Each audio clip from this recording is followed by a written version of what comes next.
I knew from the very start of this challenge that past the first 3 worlds, I'd have to experience an extreme difficulty spike. A spike so large that I truly didn't know if this challenge would even be possible from here on out.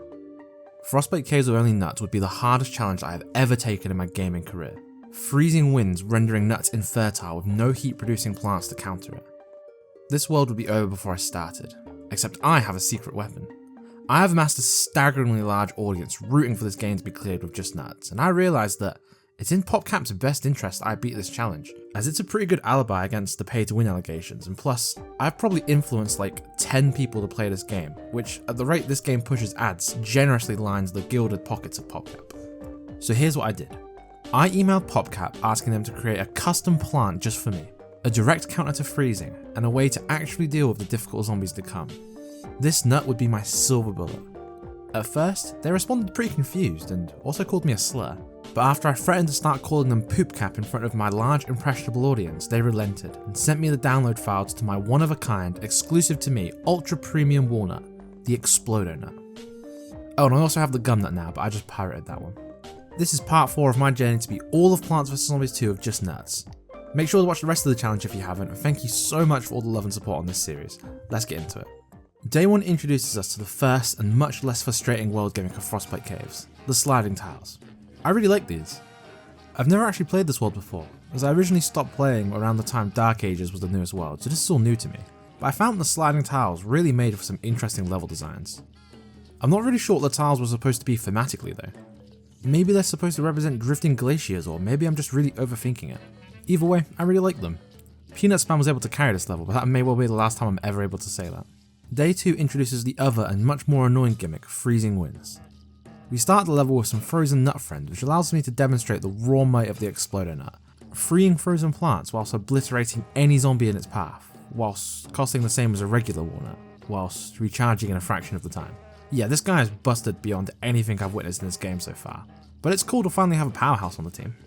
3 days in and we're already at our first conveyor belt level. This world is absolutely infested with these boring ass levels, to the point where in a challenge like this it feels like you've got half a world to play. So I've come up with a compromise for you the viewer to make this a better watching experience. Whenever this playthrough is interrupted by an uninspired conveyor belt level, you will receive a nut fact presented by a celebrity guest. So don't tell me my production value isn't going up. So, take it away, world-renowned animator Pig Cheffer. Did you know that pistachios aren't the usual nut brown color, but instead carry a green pigment? And just like green vegetables, the color comes from its high amount of antioxidants? That's also why my skin is green. My body is made of antioxidants. You seeing this, Pig? You're not the only green YouTuber that can animate. Day 4 introduces us to our first new zombie of the world, the Cougar Zombie. And I actually think this might be the hardest zombie to deal with in this entire world. He'll sit at the very back of the stage and lob snowballs, freezing your frontmost plant, which is tough because the Explodo Nut kind of needs to be the frontmost plant to unfreeze my other plants. Lucky for me, the cum nut actually stops the Cougar from throwing at all, although this is kind of an expensive maneuver. This level was pretty easy though. Day 5 is already another conveyor belt level. Did you know walnuts contain a few compounds that promote and regulate sleep, including melatonin, serotonin, and magnesium? Which is handy for me because I'm currently within your walls. Day 6 presents us with a rather bizarre puzzle. We start with a set group of plants, but like, what do these have in common? Like sure, I'm glad we get the tall nut included, but why is he even here? It's like 5 jigsaw pieces from 5 different puzzles. Anyway, since I couldn't use all the nuts, I decided to leave the Explodo Nut behind, since I wanted to see what I could do about him first, but not much it seems. I mentioned in one of the earlier videos that the lack of sun isn't as bad as you think because you get a fair amount of time to set up, while the first couple of zombies trickle in, but that's just not the case here. There's 7 zombies, including 1 cougar in the first wave of zombies. It's getting ridiculous now. Combine the fast and hard pounding we get from zombies and the fact we lose half of our nuts at random, it makes it basically impossible to play these without the Explodo Nut. Again, the Explodo Nut's not foolproof, the cougar zombies can easily render them useless. Day 7 was absolutely full of the cougar zombies, which made this one extremely difficult. Basically every nut I put down would get frozen. I was still able to beat it first try, as one Explodo Nut busting would free like 3 more, setting off a chain reaction. I guess now's a good time to point out that I streamed all of this run on Twitch, and I'm really not sure why, but people in chat were going bonkers for the gum nut. I thought people would be more interested in the Explodo Nut or maybe want to see more of the OG walnut, but no, all people cared about was getting to see the gum nut in action. But they were even more invested into what I was going to call it. Chat split into the hardcore gumnutters and the extremist cumnutters. There was a vicious war going on in chat until the religious nation of the scumnutters appeared and almost fully united the chat. That was weird. The game had spoiled us with 2 levels in a row where we got to play the game how I wanted to play, so naturally it's time for a conveyor belt level. What really bothers me about these levels, more than just disrupting the nut challenge, is they're so damn easy. Like, you don't need to think about the placement at all, just mindlessly place down the plant that's given to you. To make up for such a pace breaker, I've managed to get a cameo from the actual Tom Hanks, the voice of Woody from Toy Story. Don't ask me how I was able to arrange this. Take it away, Tom. Did you know that during the development of the Explodo Nut, its name was originally slated to be Buster Nut? They changed this name out of fear that immature YouTubers would pick the low-hanging fruit. Day 9 marks the first appearance of the Dodo, a very disruptive zombie, but not in the same way past zombies have been. Previously, the tough zombies have all been some variation of instantly killing the nuts, but the Dodo actually doesn't do that much damage. Instead, it works against the flow of the level. What I mean by this is, with sliding tiles, zombies get funneled into a few lanes, which is great when you're working with limited resources, but the Dodos ignore the tiles, forcing you to commit resources elsewhere. On top of this, they can just fly over nuts, so I can't just drop an Explodo Nut on them and forget about it. They're such a hassle and I love it. They're excellently designed zombies. Luckily for me, the Gumnut is a perfect counter to them. One Gumnut will hold several Dodos in the same lane for most of the level, letting the mowers sweep them up. This was a really fun level. I'm excited to see if the other new zombies will mix things up this much as well. You're fucking joking. Well, now that there's more conveyor belt levels than there are celebrities to cameo, I guess this level can serve as a little update. I'm monetized again, which is neat. I don't make a crazy amount of money off YouTube, but it's enough to fund some really cool side projects I have lined up. So expect some really cool non-PvZ stuff coming up. I'm really excited about it. I also hit 30,000 subscribers. When I uploaded the first part of this challenge, I had exactly 27 subscribers. I never thought that I could possibly hit such insane numbers. It's been the most exciting month of my life, and I'm going to keep the momentum going. Thank you all so much for the support. Day 11 showcases the disturbing stall power of the Gumnut. This level funnels all the zombies downwards into the bottom lane, and because of this, the Gumnut can stall the entire level on one spot, with each Gumnut spawning essentially 4 or 5 tall nuts on the spot for the cost of 1. If it wasn't for the Dodos, I'm pretty sure you could beat this level with a single peanut and a lot of Gumnuts. This level also had 4 waves, which terrified me. Day 12 is a set and forget level, so naturally we're spamming the impossibly strong Explodo Nut, which is an easy solution to this one. Though annoyingly, just like Nigel Farage, Mao Zedong, and a certain German chancellor I'm forgetting the name of, we're missing one nut. This strategy was kind of unfair, until it wasn't, so I decided to give the coconut cannons a try. They cleared a total of 2 zombies. I eventually landed on alternating rows of Explodo Nuts, so I can slot in new nuts to clear the others when they're frozen. The strategy proved to be pretty good. This was a really fun level. Day 13 could have easily been beaten by spamming Explodo Nuts, but I wanted to make sure other nuts were represented in this challenge. So I started off with good old peanut spam. It's just dawned on me that I forgot to mention the most perplexing zombie of the game yet, the blockhead zombies. These guys are just kind of Buckethead plus. That's it. It wasn't until like the last 10 stages of the game I even realised they were different. They're kind of a waste of a unique zombie. This level introduces the dreaded Gargantua, this time featuring 3 throwable imps. These guys will be tough to... Don't worry, for the sake of the video I'll find some creative ways to deal with them. Day 14 doesn't let you pick your flowers, because of course it doesn't, but this one's really funny to me. Because the idea of this one is you don't have access to sunflowers and instead you need to unfreeze them and protect them in a sort of can you survive with limited resources situation. But I've beaten every level so far with no sunflowers, so this one just feels ludicrously easy. Before my sanity is completely eroded by all these levels, let me just point out that I'm now completely sold out of small channel bragging rates, which are incredibly popular. But I'm now stocking medium-sized channel bragging rates, so if you want to claim one of your own, subscribe. And thank you again for all the support. Day 15 was probably my favourite level of the entire challenge so far. This level tasks you to protect 2 pepper pods, meaning we actually have a source of heat for this level, so I decided to forego the Explodo Nut this time. This level was even fun for me to watch back, because you can see a clear evolution on how I decided to beat this one. I started off as I always do, by spamming peanuts in the back, but I got ruined by the winds very quickly. Then I learned to abuse the free heat provided by the pepper pods, but this left a huge blind spot in the middle of the map, so this became the Gumnut lane where Dodos faced an eternity of sticky abuse. I also tried coconut cannons at some point, but damn, this damage has already fallen off so much. Once again, this level shows the gross stalling power of the Gumnut.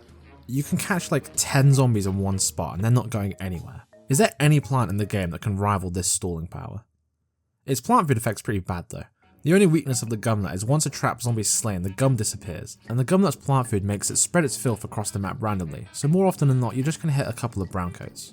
After attempting this level for about 2 hours, Twitch chat was getting really bored, so I decided to move on a bit earlier than I normally would. But this level was definitely beatable without exploding nuts. I'll probably come back to it at some point, it was really fun. The game must have detected that I was having too much fun with that last one and gave me yet another conveyor belt level to bring down my blood pressure. I'm really hoping the next world calms down with these levels. I'm just trying to make an interesting series here. I'm also surely running out of nut stock footage by now. I knew this world was going to be difficult, but I didn't expect it to be a nightmare like this. Day 17 is the introduction of the troglodyte zombie. They're a pretty unique zombie that I can deal with just fine by using the premium Nut Brothers.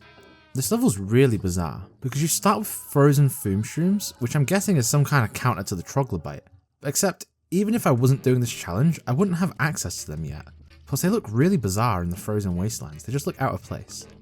I beat this one first time without exploding nuts, which means I've successfully dodged the carried by premium plants allegations. People who disregard you are just total peanuts. And I'm not talking Charlie Brown, I'm talking about the little nuts, yeah, with the shells. The real peanut gallery. That would be peanuts. Day 19 limits us to just 3 nuts, but I got this far in life with just 2, so this shouldn't be too hard. It was pretty hard. I first decided to let Twitch chat decide which plants I was going to use, but then I learnt very quickly that they cannot be trusted. I then went back to using Old Reliable, but with the troglodytes clogging up the entire stage with ice blocks, I kept letting zombies slip past. Once you actually start paying attention to what's happening though, it's not too hard. Day 20 was an actual migraine. I just couldn't keep up with the 2 side lanes getting clogged up with icicles. In theory, the play in these levels where the wind is extra brutal is to just dig up plants before they get frozen to get the sun refund, which would have helped a bit. But with no sun producing plants, doing this just results in you trying to defend the whole map with like 2 nuts. I'd rather just have the plants freeze and then be freed again by an exploder nut. After getting kind of stressed out on this level, I decided I needed a bit of clarity. I needed a bit of zen. So I took a break from the nut grind and decided to decorate my zen garden in the only way I know how. Now when I'm feeling a bit blue from all these hard levels, I can come to the nut garden for a bit of peace of mind. That peace of mind did not last long at all though, as I accidentally boosted the walnut. I decided to limit test the walnut to see if I could solo day 15 with just a plant food boost. With just a small bit of help from the gum nut, the boosted walnut can absolutely beat day 15. If you don't forget how the dodos work 3 times in a row. Anyway, after finishing off day 20, we unlock endless mode, which I decided to have a bit of a go with nuts only. I remember loving endless modes, especially in the first game, but man, this shit takes forever to get interesting. I gave up due to the risk of my Twitch chat falling asleep. Time to get back to the challenge. I'm gonna have a mental fucking breakdown. Day 22 introduces my actual worst enemy, the weasels. These weasels weren't my arch enemy because they were particularly tough or countered my nuts in any way. In fact, I'd argue that peanuts probably counter the weasels. No, these furry orifice fillers were the bane of my existence because I could not, for the life of me, remember that they existed.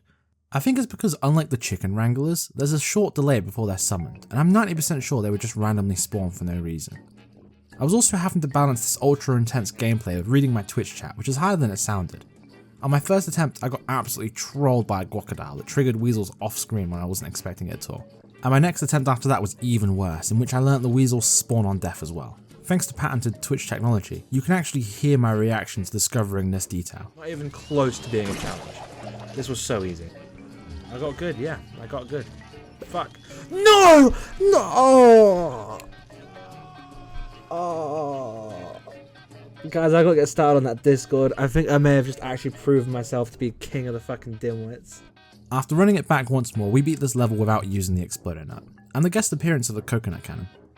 Day 23 is a pretty creative use of the endangered plant challenge, where we need to protect a column of char guards, which in turn protect our own plants. It's a very difficult level that just throws heaps of zombies at you. What really makes this level obnoxiously hard is that it repeatedly drops zombies directly on top of the char guard, which is fine at first, and it sort of acts like a tutorial, but towards the end of the level it's pure carnage for the orange fellas. So how did I overcome this Herculean task? Well, first of all I went to bed, and in a foul mood may I add. But once I awoke from my slumber, it was game time. First things first, we need to abuse the 3 double sunflowers we start with. The plan for these is to unfreeze them ASAP and collect as much sun as possible before they become rodent food, or I guess mooselid food? Then use that influx of sun to set up a row of peanuts to defend against the weasels and exploder nuts to deal with absolutely anything else the game chucks at us. This time around I beat the level first try, which really goes to show you the power of having an angry nap. Although I did piss and shit myself when a weasel phased through my nuts just to prank me. Day 24 marks 3 entire levels in a row where I get to play with the plants I want to, which in this world I'm very thankful for. Although now I need to produce 2,500 sun, so I guess it's more like 2.5 levels. This level was another one of those levels that was extremely difficult, but mostly because I kept getting distracted by reading the Twitch chat. I started this one by piling all the sunflowers in the top lane because of a YouTube short I watched about PvZ1 speedrunners doing this. But then I realised for the spirit of this challenge, it just makes more sense to beat the level normally and then stall out the end and produce all the sun then. This is surprisingly a tall order for someone as intellectually ungifted as myself. Day 25 is no surprise at all. I've already moved past the 5 stages of grief, which according to Google is anger, depression, bargaining, acceptance, denial, sadness, guilt, shock, complicated grief disorder, cruise bereavement support, confusion, anticipatory grief, acceptance and hope, denial and isolation, crying, insomnia, denial again, and finally another round of acceptance. Thank you, Google. Day 26 has a really interesting setup. It gives us 2 sunshrooms which I can't free from their icy prison until a dodo spawns, and it starts the zombies with 3 frozen weasels. I've been a bit negative in this video so far, but here's something I absolutely love about this world. This world has the best sound design of any world I've played so far. I love the sound of the dodos pecking on the nuts, and the weasels make a really satisfying popping sound when you kill them, and when you use a peanut plant food on them, it's like cracking all your fingers at once. Music in this world was very divisive, with some people in my chat absolutely despising it and some people loving it. Me personally, I think it's great. I think leading it with a kazoo was a risky choice that gives it such a unique sound. The only thing with the background music I wasn't too keen on is that it doesn't start until the first wave, which meant when I was streaming it left a bit of uncomfortable silence. Day 27 has such a fun setup. You've got to defend 3 rutabagas in a V formation whilst the entire board is filtered into the V. This leads to an incredibly fun use of the world gimmick. Nuts are natural protectors, but even so I failed this one quite a few times. The tall nut got to make a vital appearance in this one, and the gargantuan showed me how unfair the gum nut really is. I see why people ban premium nuts in their runs, but you know, those people aren't beating the game with just nuts. I ended up even utilising the coconut cannon here, although I did forget to use it a lot, but man, that plant food came in absolutely clutch. This was one of the most fun levels we've had this whole journey, and I actually got to use every nut in a meaningful way. Day 28 is the first level in the entire game that uses actual psychological warfare against the player. It's a plan your defense stage, but the whole time you're setting up, the zombies are moaning loudly in your ear.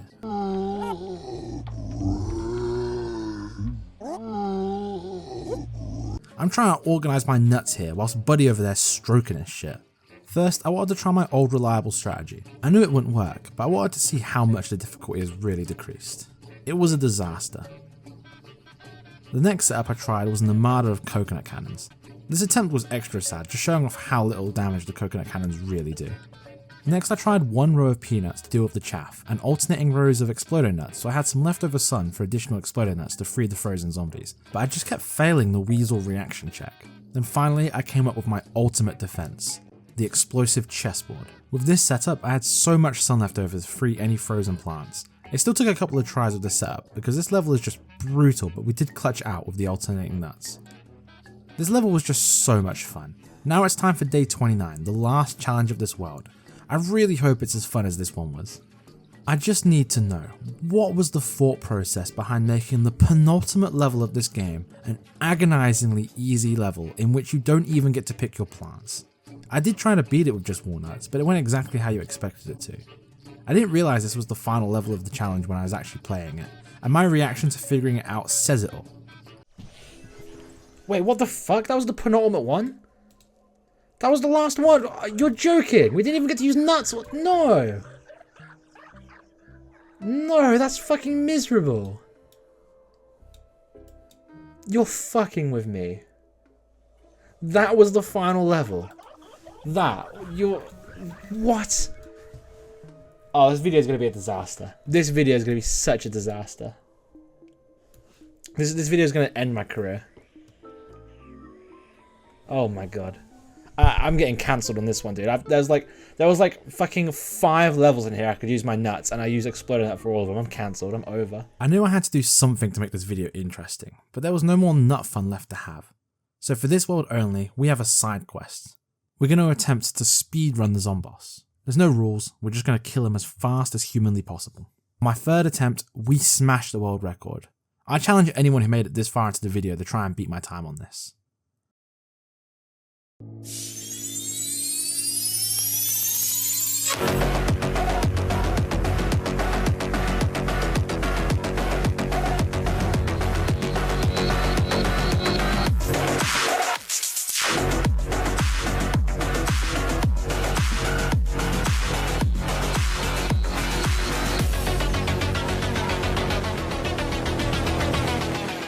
And that was Frostbite Caves. This world really had the highest highs and the lowest lows. The levels I did get to play this ways were an absolute blast. It was super challenging and they were so creative, but the game feels the need to wrestle away control from the player every turn it gets, and it just makes you play glorified tutorials. I wouldn't even care as much if they weren't so offensively easy. Overall, this was actually my favourite world yet, but that was mostly due to the fact I was streaming it and I had a blast playing it with my followers. So go give me a follow if you want to catch me play through the next world, there'll be a link in the description. And I guess that's it for now. Thanks once again for all the unbelievable love and support I get on this channel, it means the world to me. Subscribe to make my little dreams come true, and thank you all so much for watching. Cheers.